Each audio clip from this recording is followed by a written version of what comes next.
pessoal, hoje nós voltamos com a nossa segunda aula, tá? Essa segunda videoaula, onde nós iremos fazer aí a correção dos exercícios que eu deixei para vocês do módulo 4, que fala sobre as grandes paisagens naturais do continente europeu. Bom, para começar, né, nós vamos realizar os exercícios da página 316, 317 e 318. Na página 316, nós temos lá o número 1. A Europa tem vasto litoral, constituindo-se praticamente uma grande península euroasiática. Caracteriza o litoral do continente europeu. Primeiro lugar, pessoal, recordando, tá? Península é aquela que ela tem aí somente uma entrada para o continente, sendo as outras três partes aí ligadas ao oceano. Então, a resposta fica como? Trata-se de um litoral extenso e irregular, com a presença de baías, mares, estreitos, canais, ilhas e penínsulas. Então, ele apresenta uma grande diversidade aí. Esse litoral é um litoral muito recortado, ele é muito utilizado para navegação e nós encontramos aí várias formas de relevo. A número 2. Leia atentamente o texto. Localizado na ilha da Sicília, na Itália, o vulcão lançou uma nuvem de fogo e cinzas que se estendeu por vários quilômetros. A erupção causou o fechamento do aeroporto mais próximo no continente e deixou várias vilas cobertas por uma grossa camada de cinzas. O texto demonstra que a Europa apresenta algumas regiões com estabilidade geológica e vulcões ativos. Com base em seus conhecimentos no texto acima, cite 2 vulcões que se destacam no sul do continente, indicando as causas para a ocorrência desse fenômeno. Bom, gente, aí tem o vulcão Etna e o Vesúvio, são vulcões muito famosos, são presentes na Itália, e eles se dão principalmente, pessoal, pelo encontro de placas tectônicas que nós temos ali. O sul do continente europeu, ele é marcado pelo encontro dessas placas tectônicas, tá? Que geram aí uma estabilidade, né? Faz a ocorrência de vulcões, terremotos, de tsunamis e até mesmo maremotos. Então, tudo isso aqui é devido ao movimento dessas placas tectônicas.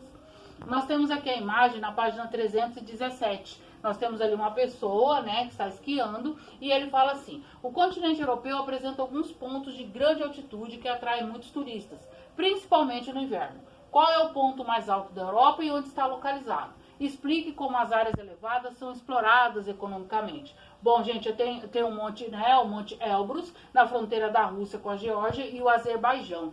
Muitas áreas elevadas da Europa são exploradas para fins turísticos. Algumas têm potencial de geração de energia elétrica, além da geotérmica. Pessoal, geotérmica é a energia proveniente aí dos vulcões, tá? Todo aquele magma que é extravasado, vem para a superfície e aí forma as lavas. Ali nós temos uma energia que eles acabam utilizando e fazendo essa energia geotérmica. 4. Qual a importância dos rios para a formação da sociedade europeia? Pessoal, não só da sociedade europeia. Os rios, eles têm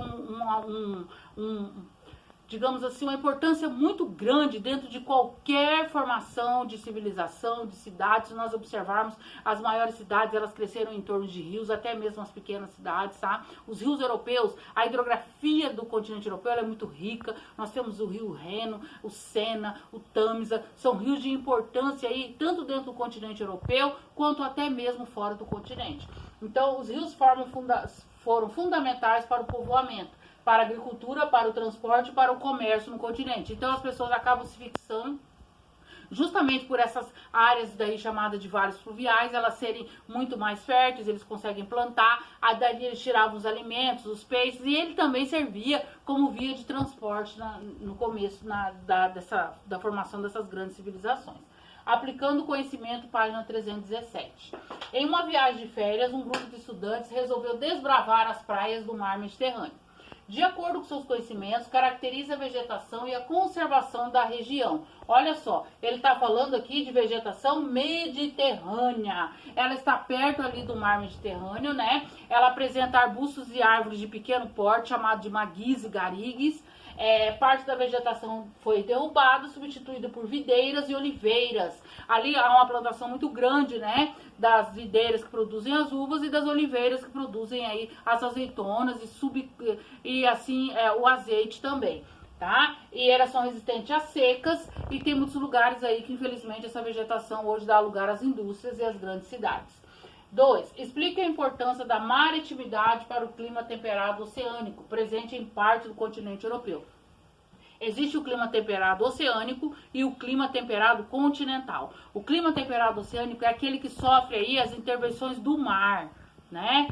O próprio nome já diz, maritimidade, enquanto que o clima temperado continental ele está dentro do continente. Dentro do continente, as amplitudes térmicas são maiores. O que significa isso? Que há uma variação maior de temperatura, da menor para maior durante o dia. Perto do mar, essa temperatura ela tende a ficar estável, porque o mar ele funciona aí como uma grande estufa que acaba acumulando aí o calor do dia e vai liberando aos poucos, tá? A maritimidade é responsável por elevar a temperatura do ar e amenizar as variações de temperatura, amplitude térmica, foi o que eu falei. Então a maritimidade ela atua aí como um regulador da temperatura, fazendo com que essa temperatura ela acabe não subindo ou caindo de uma forma muito brusca, como nós verificamos aqui, por exemplo. Aqui nós sofremos o efeito da continentalidade.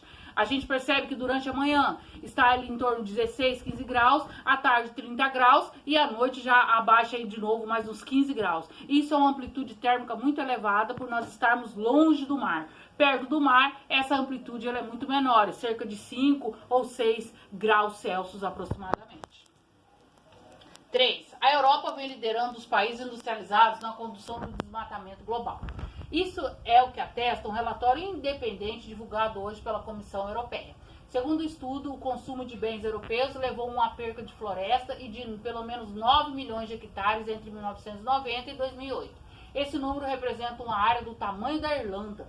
O continente europeu vem sendo desmatado e explorado há muito tempo, o que tem alterado totalmente seu espaço geográfico. Cite duas atividades responsáveis pelo desmatamento.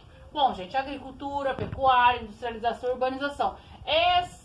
Essas mesmas atividades aqui são responsáveis pelo desmatamento em grande parte do nosso planeta. Não somente no continente europeu, tá? O continente europeu, ele tem aí, dentro de um contexto histórico muito grande de devastação, de desmatamento, desde a grande primeira revolução industrial. Desde o uso do carvão mineral aí, ele vem sofrendo, o meio ambiente do continente europeu vem sofrendo graves danos. Explique de que maneira podemos relacionar as regiões de planície europeia com a presença de recursos naturais, né? As planícies, pessoal, são áreas de solos férteis, se desenvolvem as principais cidades da Europa. Nessas regiões também são encontrados recursos naturais importantes, como carvão mineral, petróleo, cal e argila, entre outros. Por quê? Porque as planícies, elas acabam que recebendo todo o sedimento da parte mais alta do relevo ao seu entorno. Então, acaba que tendo ali um acúmulo de sedimentos e ali se forma o carvão mineral, argila, dentre outras coisas, dentre outros recursos minerais metálicos e não metálicos, tá? Justamente pelas planícies serem aí áreas de pequena elevação e os sedimentos correrem para lá.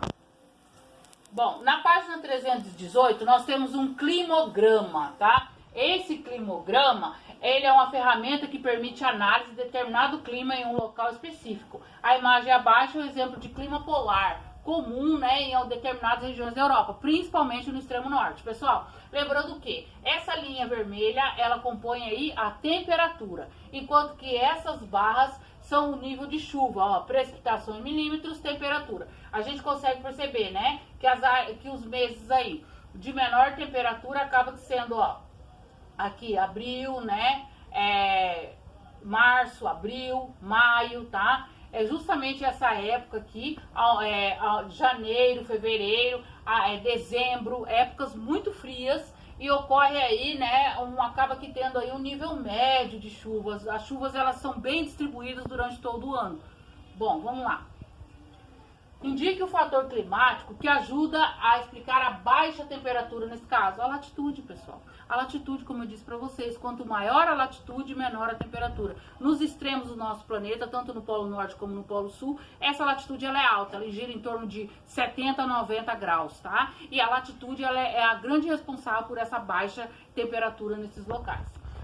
2. Corrente do Golfo é quente, pois se origina no Golfo do México, na América do Norte e no Caribe. Essa corrente alcança a costa ocidental europeia, sendo responsável pelo quê? Pelo aquecimento do litoral ocidental, evitando o congelamento de parte da Europa Ocidental. Pessoal, a corrente do Golfo ela tem uma importância muito grande dentro do continente europeu.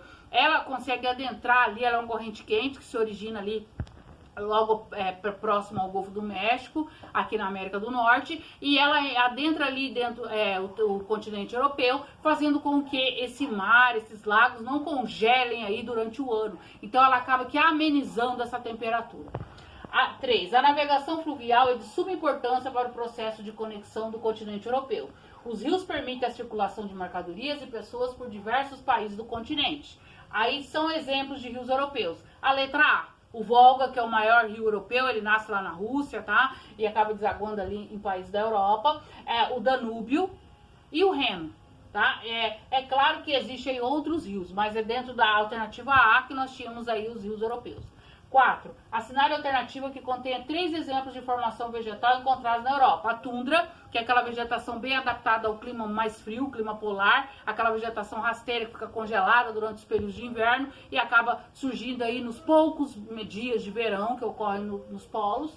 A taiga, que seria aquela floresta de coníferas, tá? Que parecem grandes pinheiros aí, tanto que a maior floresta do mundo é a floresta de taiga, localizada ali na Rússia. E a floresta temperada, que são aquelas das caducifólias, que caem as folhas durante o inverno, para que ela possa suportar aí, ter aquelas folhas amareladas e laranjas, formam aí a floresta temperada. Bom, pessoal, por hoje eu vou ficando por aqui, tá? Na próxima aula nós vamos começar aí o módulo 5, já vou vir com alguns exercícios para vocês. Tenham a apostila em dia, que assim que nós voltarmos, tá tudo normalizar e vai normalizar, eu vou fazer a correção dessa apostila para vocês, tá? Não percam foco, estudem, tá? E mantenham-se sempre atualizados. Um beijo e até mais.